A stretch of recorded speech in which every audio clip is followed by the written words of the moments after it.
PM Modi ने मान ली अब्दुल्ला की बड़ी बात। क्यों राहुल की उमर अब्दुल्ला से बिगड़ी बात।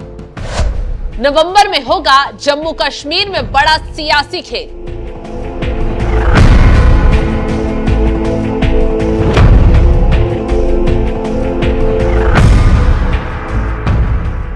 नमस्कार, आप देख रहे हैं एनएमएफ न्यूज में आपके साथ शबनम। लगता है उमर अब्दुल्ला की दिल्ली में बात पीएम मोदी अमित शाह से मुलाकात रंग ले आई है, क्योंकि खबरें आ रही हैं कि पीएम मोदी अब्दुल्ला की वो बड़ी बात मानने को तैयार हो गए हैं, जिसके लिए सीएम बनते ही उमर अब्दुल्ला काफी हाथ पांव मार रहे थे, जिसके लिए अब्दुल्ला ने कांग्रेस को आईना दिखा दिया, राहुल गांधी को अपने रास्ते से ही हटा दिया। क्योंकि बड़ी खबर ये आ रही है, केंद्र सरकार जम्मू कश्मीर को पूर्ण राज्य का दर्जा बहाल करने की तैयारी कर रही है।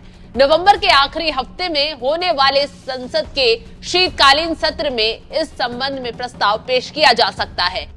अगर केंद्र सरकार यानी मोदी सरकार जम्मू कश्मीर को पूर्ण राज्य बना देती है तो जम्मू कश्मीर में अब्दुल्ला पावरफुल हो जाएंगे और राज्यों की तरह ही सीएम के तौर पर अकेले सभी फैसले ले पाएंगे, क्योंकि अभी केंद्र शासित प्रदेश होने की वजह से एलजी की हाथ में ज्यादा पावर है। अब्दुल्ला एलजी के बिना कोई काम नहीं कर पा रहे हैं। तो ऐसे में अगर केंद्र सरकार जम्मू कश्मीर को पूर्ण राज्य बना देती है तो वहां उपराज्यपाल नहीं राज्यपाल होंगे और उमर अब्दुल्ला अपनी मर्जी से आगे के सारे कामकाज पर कर पाएंगे। यही वजह है कि उमर अब्दुल्ला ने सत्ता में आते ही मोदी सरकार के आगे घुटने टेक दिए हैं, बता दिया है कि उनकी मर्जी के बिना वो आगे नहीं बढ़ेंगे। यही वजह है कि उमर अब्दुल्ला ने कांग्रेस को किनारे कर डिप्टी स्पीकर का पद बीजेपी को सौंपने का फैसला कर लिया, ताकि बीजेपी को खुश कर पाए। जबकि कांग्रेस चिल्ला चिल्ला कर माहौल बना कर उमर अब्दुल्ला से 2 मंत्री पद और डिप्टी स्पीकर का पद मांग रही थी,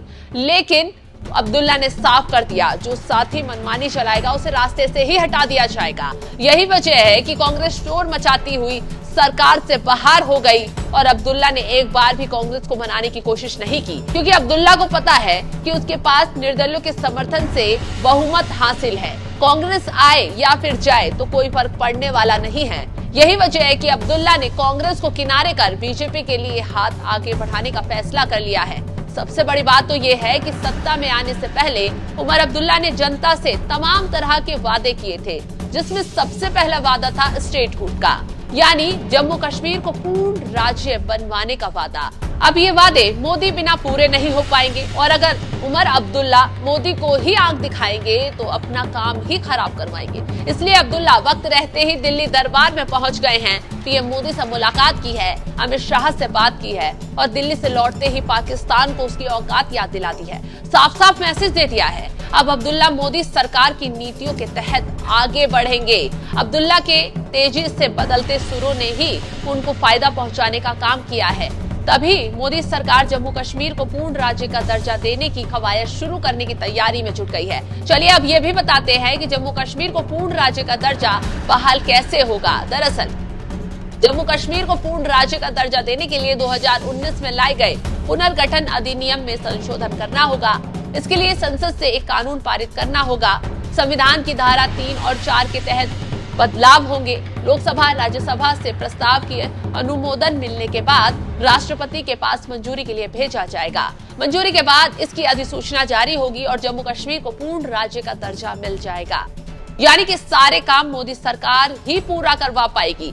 नवंबर के आखिरी हफ्ते में होने वाले संसद के शीतकालीन सत्र में इस संबंध में प्रस्ताव पेश किया जाएगा और आगे का काम पूरा हो जाएगा। इसलिए अब्दुल्ला को मोदी के साथ मिलकर चलना होगा, फिर चाहे साथी रूठ जाएं, अपने बगावत पर उतर आए, उमर अब्दुल्ला को कोई फर्क नहीं पड़ेगा। यही वजह है कि उमर अब्दुल्ला ने शुरुआत में ही केंद्र सरकार के आगे घुटने टेक दिए हैं। दिल्ली दरबार में हाजिरी देकर पीएम मोदी से बातचीत कर डाली है और स्टेटहुड की मांग अब पूरी करवाने की कवायद भी शुरू होती नजर आ रही है। फिलहाल इस खबर पर आपकी राय क्या है, कमेंट कर जरूर बताएं।